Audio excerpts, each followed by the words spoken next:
Hello my dear friends, you're on the Military Summary channel, and today we will discuss the situation in Ukraine on the 22nd of May of 2023. Today we have a lot of very interesting updates, so let's start.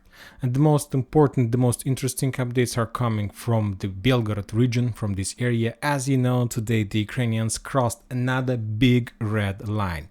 A very big red border line. As you know, today, this morning, after some kind of artillery preparation, the Ukrainians launched their small offensive operation in this area, and based on the photo and video confirmation, we know that the Free Russian Regiment, Russian Democratic Republic forces, and Russian Volunteer Corps of Russian Democratic Republics were the main forces that took part in that offensive operation. First of all, the Russians were attacking this small block post, this small border checkpoint with artillery, and after that they entered this territory with the commanders, with some kind of RECO operation. And as soon as they understood, and as soon as they haven't faced any resistance from the Russian forces, because there were some Russian forces on the border and so on, but this area wasn't prepared for fightings. And as soon as the Russian forces understood that they are not able to hold the Ukrainian forces, the Russian forces took a decision to step back, and the Russians moved in direction of the military base that located a little bit to the northeast of this area. So the Ukrainians crossed the border, and during the day they managed to capture or establish control over 3 settlements. The first one is Goropodol, that located in the vicinity on the west of the town by the name of Graivoron. The second settlement that was captured by the Ukrainians is Glotova, and the final one, the last one, is Kozinka. So somewhere by noontime, as a result of offensive operation with the Russian forces, with the Russian opposite forces, the Ukrainians managed to establish control over this small bridgehead that located right on the border with the Russian Federation. So this is the Ukrainian progress, probably, and most of the Ukrainian sources and Ukrainian media, and I believe that was some kind of intelligence operation of the Ukrainians, and based on that information, the Ukrainians were planning to attack and to capture the Russians' military base, this base, and probably the Ukrainians, based on this the theory and the doctrine, were trying to get this area as well. So as you can see, there is a nuke icon above this territory, and today I found out that this is an nuclear base, and not just nuclear base, it's a nuclear weapon storage, and the Russians were holding the nuclear weapon in that storage. But the Russian sources are saying that after the beginning of the special military operation, the Russians evacuated the nuclear weapon from this area because of very short distance to the border and the very high risk of attack from the Ukrainian side. But for example, the Ukrainians are saying that the Russians took a decision to evacuate the nuclear weapon just today. So a lot of information. We understand that there is a very powerful, fierce fightings on the ground, and there are not even less fierce fightings in the media sphere and something like this. So this is the situation that took place somewhere at noontime. As soon as the Russians realized that their defense orders were penetrated in this area and that the main Russian forces stepped back in direction of the military base, and those forces managed to call for some reinforcement, and the Russians sent their own forces in this area with one purpose: to slow down the Ukrainians and to not allow them to develop their bridgehead in this area. Furthermore, I believe that today you saw the video of helicopter that were flying above this territory on the very low level. He was flying and he was dropping some kind of traps, thermo traps, that allows the helicopter to be invisible for the Ukrainian anti-air forces weapon or something like this. But the Russians sent their forces and they managed to stop the Ukrainians, and by this evening, somewhere by 7 p.m. of the local time, the Russians managed to establish their positions in this area, and currently we can say that this is the bridgehead that is under Russian control. So, and furthermore, the Russians are saying that the governor of this area launched some kind of anti-terrorist operation, and currently, and somewhere by 7 p.m. of the local time, according to the Russian sources, they managed to, the Ukrainians, Ukrainian forces lost around 39 soldiers. They lost one tank and few light vehicles like Humvee. Currently, the Russians continue their offensive operation, trying to push the Ukrainians back from this bridgehead and trying to force the Ukrainians to leave the Russian territory and to go back to Ukrainian controlled territory. But for now, the Ukrainians controls the bridgehead, and they're not going to step back. And there are a lot of interesting things about this bridgehead. First of all, let's take a look at the Russian fortification map. If you remember, we talk a lot about the situation that the Russians, since the beginning of the special military operation, invested millions of dollars to prepare fortification along the border with Ukraine. And all these red dots shows us the Russian fortifications. As we discussed, that there are a lot of fortifications on the south, and we understand that Ukrainians were planning to start greatest counteroffensive operation. They just wanted to be ready for that operation. But based on this situation, we see that the Russians also built a fortification area in the vicinity of Belgorod, and if we zoom in this area, we see that there is also defense line exactly on the territory that today the Ukrainian commandos captured. So this is Kozinki, this is Glotovo, this is Goropodol.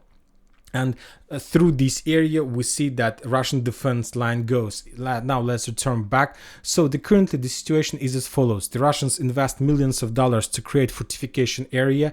And today, during few hours, the Ukrainians managed to capture the Russians' fortifications area by somewhere at 7 p.m. And during the day, the Russians managed to bring forces to this area to stop and to slow down the Ukrainians. And currently the Russians need to capture their own fortifications that they built to prevent the Ukrainians' attacks. So the situation is very difficult. As you can see, it's very complicated.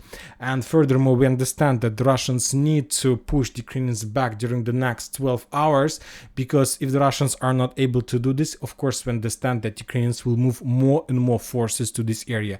Furthermore, the Russians are saying that during today, if we calculate these two regiments, we understand that up to 1 battalion of Ukrainian forces took part in that operation. Furthermore, the Russian sources are saying that the Russian intelligence network that in Kharkiv reported that during the day they spotted and mentioned and saw a very interesting movements of convoys and columns of Ukrainian forces from Kharkiv through Tsirkuni in direction of Liptsi.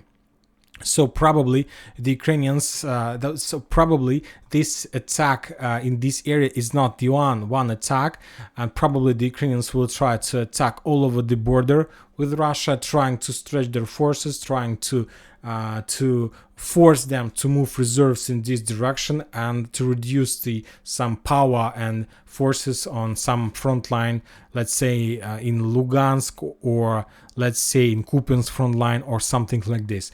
We'll follow this situation because this is very interesting. The night is coming, soon the sun is going to go down, and this is going to be a perfect situation to defend.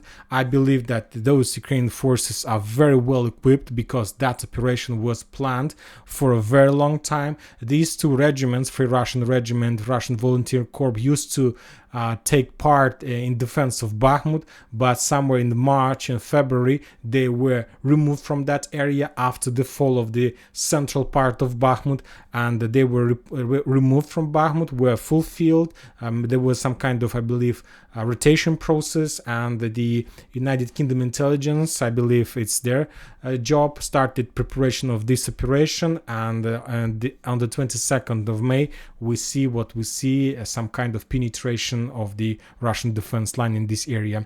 Very interesting situation. We will follow this as well. Now let's move to the Russian sources map and let's discuss more updates. The Ministry of Defense, and let's start from the Kupiansk and Liman front line. We'll go through the Ministry of Defense report. The Russians are saying that during the previous 24 hours there was a very fierce fightings in Kupiansk and Liman front line, very fierce artillery duels.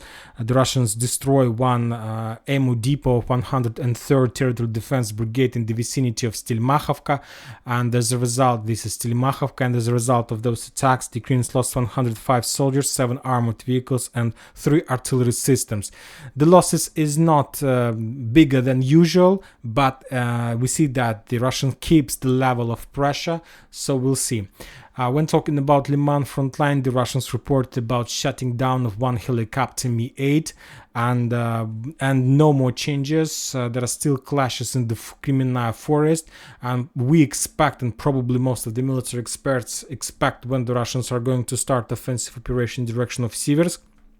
But for now, the Russians still haven't fixed the issue with Bilogorovka. They still try to capture this industrial zone. Today, the Russians published the video of attacks of flamethrower systems. Probably as a result of fightings during the previous week, they were forced to step back because the Ukrainians are located on the hill. So we'll see. When talking about Bakhmut, there are no changes at all. From both sides, there is like a real operational pause, just artillery duels. There is a very difficult process in Bakhmut to demine buildings. There are a lot of mines, surprises, and some kind of traps that Ukrainians left in this town during the retreat process. There are still Wagners inside of this town, and they still have a lot of job to do before they will transfer this bridgehead to the main Russian army. When talking about Donetsk front line, there are no changes on the ground. Just some Russian sources reported that Ukrainians sent like few waves of convoys, of columns, of trucks, of armored vehicles inside of Avdiivka, but later other Russian sources reported that Ukrainians are running and moving their vehicles like around in a circle, trying to create a picture that there are like endless number of convoys that are heading in direction of Avdiivka. So it's another media event from the Ukrainian side that are trying to use to force the Russians maybe to keep some forces and to keep their eye on this territory. Now we are moving to, and when talking about the entire Donetsk front line, the Ukrainians lost 270 soldiers. From this number, we see that the level of losses of the Ukrainians are still very high, no matter that there are almost no clashes and fierce fightings in the vicinity of Avdiivka. Of Bakhmut, my bad, of Artyomovsk, my bad. So probably there are still heavy clashes in the vicinity of the capital of DPR, Donetsk. Now we are moving to the south, Donetsk and Zaporozhye area. As you can see, there are a lot of icons, and today the Ministry of Defense of Russian Federation gave us a lot of updates, a lot of reports about artillery duels. The Russians reported about destroying of number of artillery systems, including the M777 howitzer. Furthermore, they published a photo and video of bombing of Gulay Polya using the air forces and guided bombs. The Russians published video of attacks using the flamethrower systems of the Ukrainian trenches in the forest lines. The Russians continue bombing and attacking the Ukrainians in Orekhov. They reported about destroying of the ammo depot of the 65th Mechanized Brigade in this area. Furthermore, the Russians reported about destroying of another ammo depot in Stepnogorsk.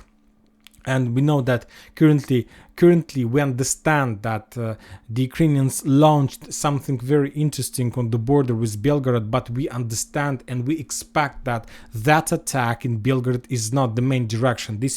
That attack has one purpose: to make panic and to force the Russians to move some reserves in that direction. And we can say that this is the first attack before the main attack, and probably the main attack is going to happen in Zaporozhye and the Kherson and South Donetsk area. When talking about Kherson, the Russians reported about destroying of another warehouse in the vicinity of Stanislav that belonged to 123rd Territorial Defense Brigade, and the Ukrainians lost 20 soldiers in Kherson area. And when talking about Zaporozhye one more time in South Donetsk, the Ukrainians lost 150 soldiers. As you can see, the level of loss of the Ukrainians on this front line is very heavy based on the Ministry of Defense report. So that means that currently this is the second front line after Bakhmut, about the activity, about the intensifying of clashes, and so on. Furthermore, today the Russians reported and published during the report details about the night missile attack against Dnipro.